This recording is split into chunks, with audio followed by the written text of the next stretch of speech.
Fala galera, Semente na área. Esse aqui não é o canal oficial, é o canal de cortes. Então, siga a gente, dá seu joinha, dá seu like, beleza?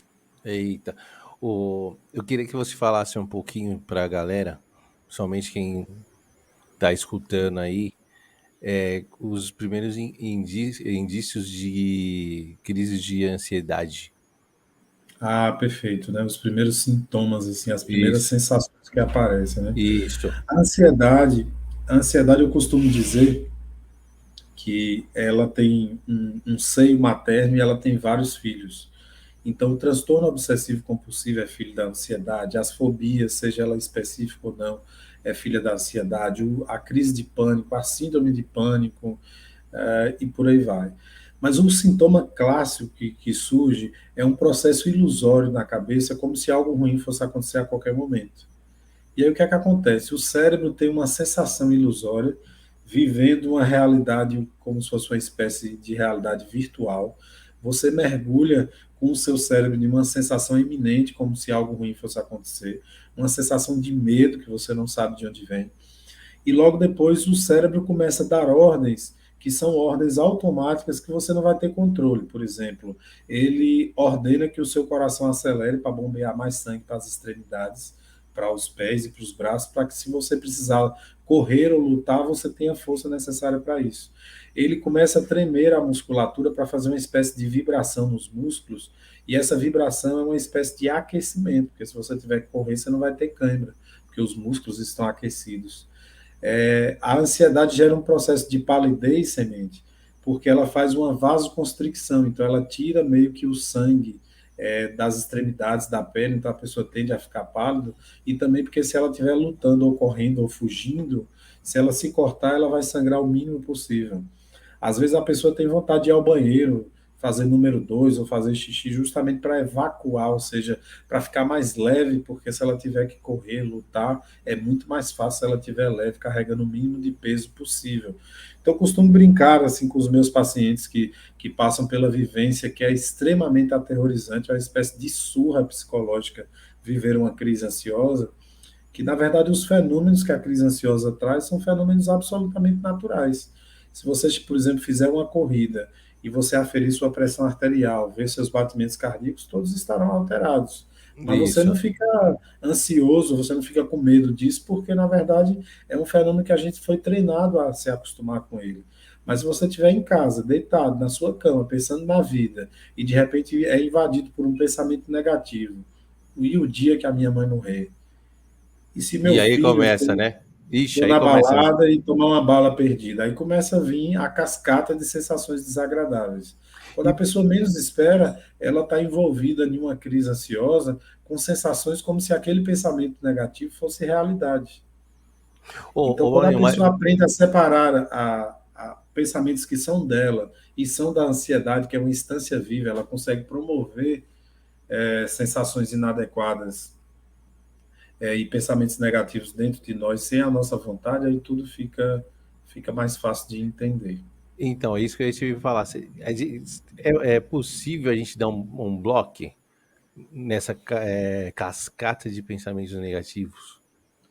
É possível. O primeiro fator, assim, custo zero, que qualquer pessoa que tem alguma sensação ansiosa precisa aprender a dominar, é o pensamento negativo. E depois, para você fazer uma espécie de bloco, como você está chamando, né, um bloqueio na cascata fisiológica de sensações desagradáveis a partir do coração acelerado, da respiração alterada, é justamente ter controle respiratório. Semente, olha que ideia interessante. Uhum. Nós temos várias situações do nosso corpo que funcionam automaticamente, que a gente não tem intervenção direta. Por exemplo, eu posso dizer para você, faça seu coração bater um pouco mais devagar ou mais rápido aí. Você não vai conseguir fazer isso agora. A não ser que você saia, levante aí e fique pulando aí por alguns minutos. Aí talvez ele acelere. Sim. Mas a gente tem um fenômeno fisiológico que ele é misto. Ele é tanto automático como você pode fazer uma intervenção consciente a qualquer momento. E ele é o único que você consegue fazer isso. Eu estou falando da nossa respiração. Então, quando você sente o sintoma ansioso e você consegue estabelecer uma respiração longa e tranquila, você simplesmente bloqueia a cascata. Eu costumo falar muito nos podcasts que hoje existe, inclusive, um pace respiratório que você baixa na tela do celular e você consegue ir acompanhando aquele pace, se acalmando, acalmando. Oh, Então, legal. um processo de terapia comportamental, uma espécie de terapia comportamental a custo zero que consegue te entregar um resultado muito bacana, né? E aí você acaba por aprender a bloquear. E por que que falar de aprendizado é tão interessante? Porque toda medicação, ela não traz um substrato de aprendizado. A medicação, ela foi feita para um benefício imediato, você sair daquela sensação de tormenta, você ter um fôlego para você elaborar terapeuticamente uma maneira de combater sua ansiedade. Porque não há uma cura iminente para a ansiedade, o que há é uma compensação. A ansiedade sempre vai ser o balizador, ela sempre vai ser o termômetro da pessoa que começa a se sentir ansiosa. Ou seja, a pergunta que fica é: por que eu estou ansiosa hoje? Por que eu fiquei Hum, ansioso nesse final de semana? Qual foi o fazer uma motivo? Então, busca, né? você começa a fazer uma busca, uma vigilância interna para entender por que o seu sistema entrou em estado de alerta. Eu engoli muito sapo no meu trabalho, eu não consegui falar o que eu gostaria com a pessoa que eu divido a minha cama, eu estou me sentindo inseguro, eu estou me sentindo traído, eu estou me sentindo ofendido, eu estou me sentindo magoado, eu estou me sentindo subjugado.